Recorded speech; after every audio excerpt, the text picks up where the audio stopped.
Yes, I've only heard that devotees that are departing express astonishment. I've told this story before. मैंने यही सुना है कि जो भी भक्त लोग अभी अपना शरीर छोड़ रहे हैं वो आश्चर्य व्यक्त करते हैं, तो ये कथा मैंने पहले बताई है। There was one devotee, disciple of Prabhupada, or at least initiate of Prabhupada, तो एक भक्त थे जो श्रील प्रभुपाद जी के द्वारा दीक्षित थे who did service in ISKCON for many years. और इस्कॉन में बहुत सालों तक उन्होंने सेवा की। After some time he fell away, कुछ समय के बाद वो चले गए। but he was no brahmachari. He was not a brahmachari. ब्रह्मचारी नहीं थे। So he realized that he wanted a woman in his life, and he realized he had to get married. तो उन्होंने सोचा कि मुझे विवाह कर लेना चाहिए। So he married a non-devotee woman. और उन्होंने एक अभक्त स्त्री से विवाह कर लिया। They had a couple of kids. और उनके कुछ संतानें हुई। I don't know how much Krishna consciousness was left in his life, but that's the process of going down. मैं नहीं जानता कि उनके जीवन में कितनी कृष्ण भावना अमृत बची थी, लेकिन ये पतन का तरीका है। And when he was, let's say he was 55 years old. जब वो 55 वर्ष के थे, he got severe cancer. तो उनको बहुत ही गंभीर कैंसर हो गया।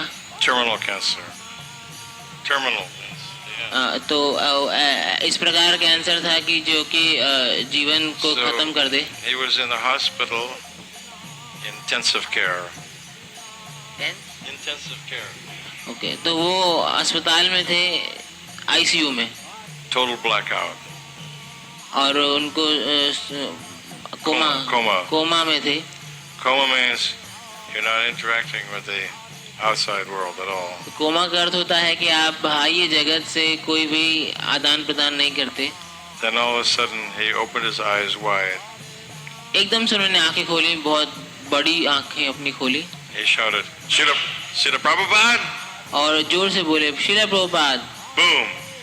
और फिर वो छोड़ के चले Prabhupada took गए। him. तो प्रभुपाद ले गए। He had been deviated, so to speak. He had been languishing in the material world for quite some time. यद्यपि वो भक्ति से च्युत हो गए थे और भौतिक जगत में विहार कर रहे थे कुछ समय से। We're trying to understand that Srila Prabhupada is eternally functioning on the platform of Adosha Darshana. Prabhupada शाश्वत रूप से अदोष दर्शी के स्तर से कार्य करते हैं। Adosha Darshana means aversion to fault finding. अदोष दर्शी का अर्थ है जो कि दोषों को देखते ही नहीं है। No matter how many mistakes his neophyte followers are making, he overlooks it and he only sees the good in their heart. चाहे कितनी भी असंख्य गलतियां उनके नौसिखिए अनुयायी करते हों, वो उनको नहीं देखते, उनके हृदय में थोड़ी बहुत जो अच्छाइयां हैं, अच्छे गुण हैं, उनको देखते हैं। So therefore, Srila Prabhupada didn't even look at the number of years that he was languishing in the material life. He didn't even look at it. कि कितने वर्षों तक उन्होंने भौतिक जीवन में विहार किया भक्ति में से च्युत होने के बाद। The only thing he looked at was the years of devotion that he gave to Prabhupada's movement to help build it during the formative years. एक जो चीज प्रभुपाद ने देखी वो देखी कि कितने उन्होंने समय और काल और वर्ष दिए प्रभुपाद जी की संस्था में, प्रभुपाद जी के आंदोलन में। So you don't have to be you don't have to be completely 100% pure before Prabhupada will take you. Don't worry. आपको सभी को 100% शुद्ध होना है कि प्रभुपाद आपको लेके जाएं, चिंता मत कीजिए। Once there was a conversation between Prabhupada and a disciple. एक बार प्रभुपाद जी और उनके शिष्यों के बीच में एक वार्तालाप हो रहा था। Prabhupada said, well, you can go back to home, back to Godhead, even if you're only 90% purified. तो प्रभुपाद ने बोला कि आप सभी भगवत धाम जा सकते हैं अगर आप 90% भी शुद्ध हो। The devotee gave him a sad puppy look. Sad puppy look. तो भक्तों ने एक उदास पिल्ले जैसा मुंह बना लिया। This is a sad puppy look. Car से उन्होंने मुंह बना लिया। Seeing the look on the face of the devotee, Prabhupada said, all right, 80%. तो इस प्रकार का उदास चेहरा देख के प्रभुपाद ने कहा ठीक है 80%। Still, फिर भी उनका चेहरा ऐसे ही उतरा रहा। can't do it. इससे तो हम 80% कैसे शुद्ध होंगे। All right, 70%. तो प्रभुपाद ने कहा ठीक है 70। Oh, फिर भी ऐसे ही रहा, कोई never उत्साह make नहीं it. आया। I'll never make it, never make it. मैं तो कभी नहीं बना पाऊँ, 70% तो Alright. बहुत ज्यादा है। 60%. प्रभुपाद ने कहा ठीक है 60 कर लो, I can't go any lower. लेकिन इससे नीचे नहीं जाएंगे। So there's great hope under the shelter of the lotus feet of the pure devotees of the Lord. Pure devotee, understand, is a big subject matter. Does not mean they have to be infallible. Somebody called a pure devotee does not have to be infallible. देखिए बहुत बहुत आशा है भगवान के शुद्ध भक्तों के शरण में जो है आशा बहुत है, और ये भी समझने का प्रयास कीजिए कि शुद्ध भक्त का अर्थ अच्युत नहीं है, और इसका अर्थ कि ये नहीं है कि वो पतन से मुक्त है। They have to be following instructions of Acharya. That's what's the basic level of pure devotee, who follows Acharya very nicely. तो शुद्ध भक्त का जो सबसे मूल स्तर है वो है कि वो आचार्य की आज्ञाओं का सख्ती से पालन करते हों। So in this ISKCON movement, we're surrounded by many wonderful pure devotees. तो ये जो इस्कॉन संस्था है, इस्कॉन आंदोलन है, इसमें हम बहुत असंख्य शुद्ध भक्तों से घिरे हुए हैं। If we don't come confused and believe that that means Paramahansa, और हमें इसका ये भी गलत मतलब नहीं समझना कि इसका अर्थ परमहंस होता है। actually just who follows Acharya is pure devotee. It's that simple.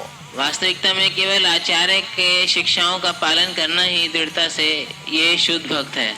But that doesn't mean it's the highest level of pure devotee. पर निश्चित रूप से इसका मतलब ये नहीं है कि वो सबसे उन्नत स्तर है भक्ति का। Uttamadhikari, that level is a pure devotee. उत्तम अधिकारी का स्तर नहीं है, Yes, that's pure devotee. तो वो शुद्ध Nityasiddha, भक्त। of course, is pure devotee because they've come down from the spiritual world. नित्य सिद्ध भक्त निश्चित रूप से शुद्ध भक्त हैं क्योंकि वो आध्यात्मिक जगत से ही आए हैं And have never been touched by the material energy. और भौतिक शक्ति के द्वारा उनको छुआ भी नहीं जाता। In our line, so many Nityasiddha devotees, और हमारी परंपरा में तो इतने सारे नित्य सिद्ध भक्त हैं, almost all of them. सभी। But in their pastimes in this material world, their lifestyle may be covered by Yoga Maya so that we can't see. परंतु उनकी जो इस जगत में लीलाएं हैं उनमें उनको इस प्रकार से लगता है कि योग माया से आच्छादित हैं, तो हम देख नहीं पाते। Just like when you watch Bhakti Swami's film biography of Prabhupada. जैसे कि जब आप प्रभुपाद जी की जो बायोग्राफी है जो भक्ति चारू महाराज जी के द्वारा बनाई गई है उसको देखते हैं, He has extensive coverage of Prabhupada's household life. उन्होंने प्रभुपाद जी के गृहस्थ आश्रम के जीवन का बहुत ही विस्तार से वर्णन किया है।